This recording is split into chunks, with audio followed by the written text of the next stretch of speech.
Será que essa manchete aqui, essa imagem, faz com que a Veja ela tenha que indenizar o presidente Lula? Bom, isso aqui já caiu em várias questões. Vou botar uma questão aqui, outra questão aqui. Esse tema sobre a liberdade de imprensa e os direitos fundamentais, especialmente em pessoas públicas ou políticas, também é um tema que sempre está em provas. Eu te convido a, portanto, ficar aqui até o final para eu te explicar isso aqui. Como assim, professor? Olha, hoje a gente vai analisar uma decisão muito importante que saiu essa semana, né, no Superior Tribunal de Justiça. Eu me chamo Felipe Duque, sou professor aqui do Estratégia Carreira Jurídica. Vou te mostrar como é que isso aqui cai nas provas. Vou te pedir para você se inscrever aqui no canal, porque tá muito massa aqui os vídeos que a gente tem divulgado sobre notícias que vão cair em prova. Já tem caído, né? Como a gente já mostrou aqui, eu vou aprofundar com vocês para que vocês consigam aprender cada vez mais, né? Uma grande satisfação estar com você, te ensinando. Espero que você comente aqui de alguma maneira. Isso aqui foi útil para você. Eu fico feliz, eu leio os comentários, né, verdadeiramente, e de alguma maneira estou compartilhando aqui também conhecimento com você, que a gente demora horas, né, para fazer.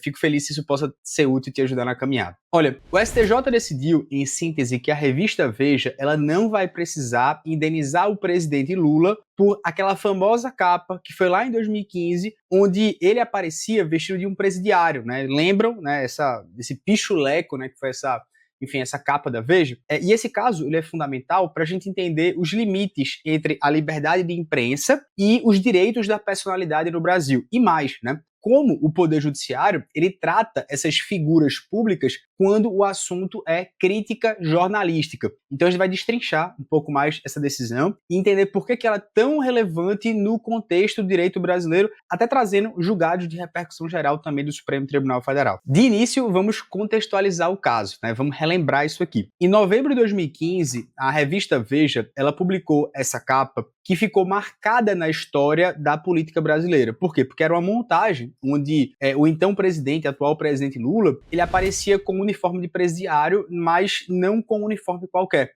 As listras do uniforme eram formadas por nomes de pessoas que estavam sendo investigadas na Operação Lava Jato. José Disseu, Marcelo Odebrecht, né, o Léo Pinheiro.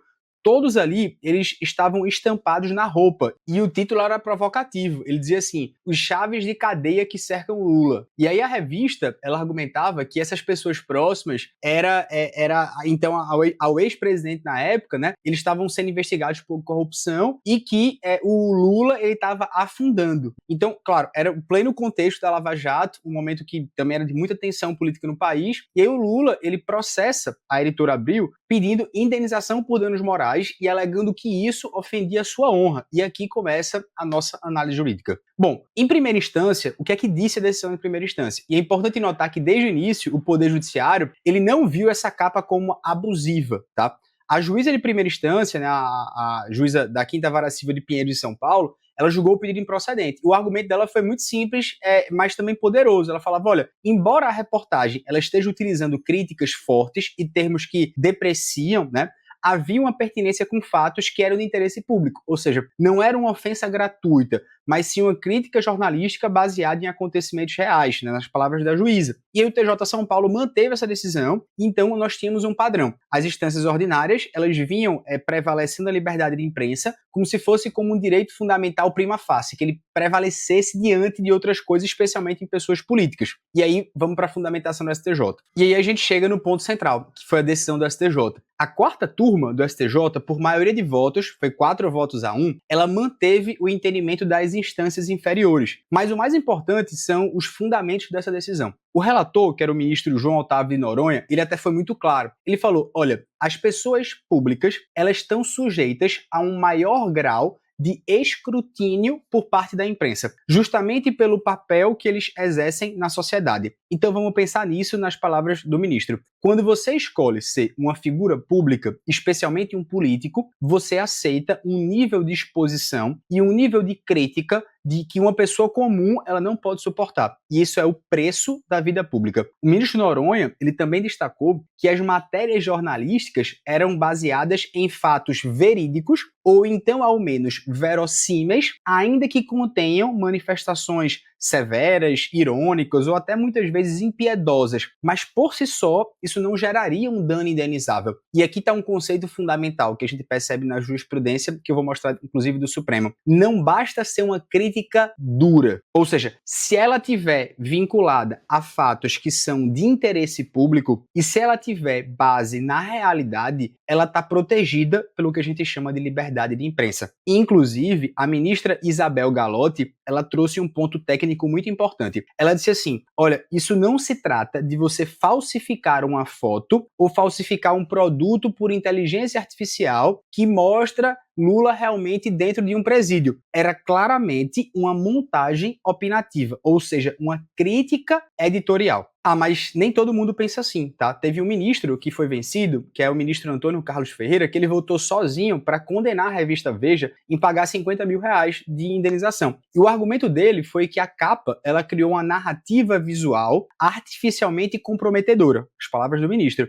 Para o ministro Ferreira, ao mostrar Lula como presidiário, a revista estava imputando diretamente a ele uma conduta criminosa, criando uma realidade alternativa. E ele fez questão de lembrar que, na época da publicação, Lula não era investigado, ele não era denunciado e muito menos era réu. Portanto, a capa, ela antecipava uma condenação que nem sequer estava no horizonte jurídico. E aí esse voto divergente, ele mostra, obviamente, que o tema não é totalmente pacífico entre o STJ, mas nós temos uma maioria e é isso que cai nas tuas provas, que eu quero aprofundar agora. Professor, essa decisão, ela surge do nada? Não, ela não surge do nada. O STJ, ele já tem uma linha jurisprudencial bem definida sobre esse tema de liberdade de imprensa versus direito da personalidade. Ou seja, o STJ consolida o entendimento de que figuras públicas, eles têm uma proteção reduzida quando se trata de críticas relacionadas ao exercício das funções. Cuidado, é quando se trata de crítica relacionada ao exercício das funções. É o que a gente chama de interesse público qualificado. Então nós temos precedentes muito importantes sobre isso.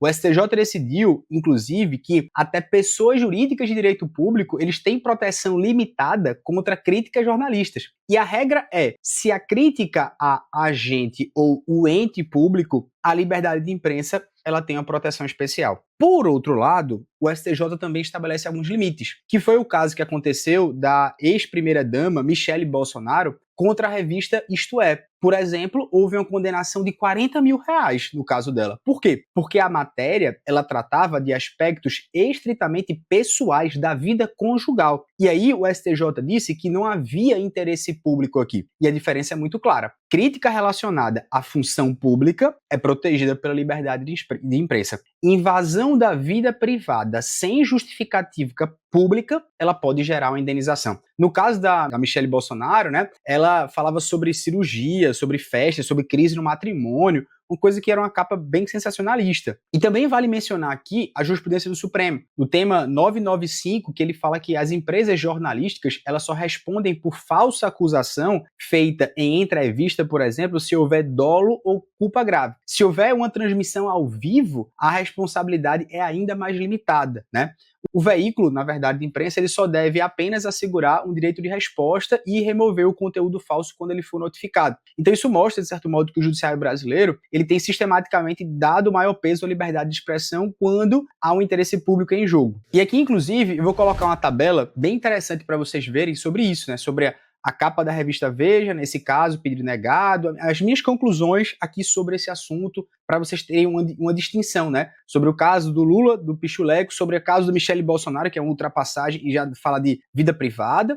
A questão até dos assédios, né, judiciais contra jornalistas é um caso interessante, e também o tema 995 do Supremo, e quero te mostrar agora duas questões. A primeira questão caiu no ENAM, né, no FGV 2024, ENAM 2, eu achei bem interessante, porque o gabarito mostra justamente isso, né, que a liberdade de pensamento e de expressão, eles devem preponderar na situação descrita que abrange uma realização de críticas, ainda que sejam ácidas. E aqui ele falava justamente de uma política, né, no cenário nacional, que tinha algumas controvérsias. Então, esse julgado mostra essa questão da preponderância, né, de certo modo, essa questão retrata isso da liberdade de expressão, beleza? Muito cuidado com isso. E a outra é uma questão que caiu na Defensoria de Santa Catarina sobre liberdade de expressão, né, sobre qual a alternativa incorreta, né? E aí acho bem interessante vocês pararem o vídeo, dar uma olhada aqui, mas o erro é a letra A, né, que ele fala de uma repressão prévia ao conteúdo jornalístico, a maneira mais eficiente de reparar e proteger uma subjetiva de pessoas públicas. Isso aqui tá errado, né? Não é prévia, não. Então, as demais alternativas estão corretas, dá uma olhada nisso aqui, achei bem interessante, beleza? Então, espero que você tenha aprendido, deixei uma tabelazinha massa aí pra vocês, já pegaram aqui no começo e final do vídeo, espero que vocês tenham gostado. Comenta aqui de verdade, eu tô pensando em abandonar esse projeto aqui, né? Eu tô pensando que vocês iam dar mais moral, mas, enfim, vida que segue. 3 horas pra gravar esse vídeo, 3 horas pra gravar esse vídeo, viu? Vamos lá.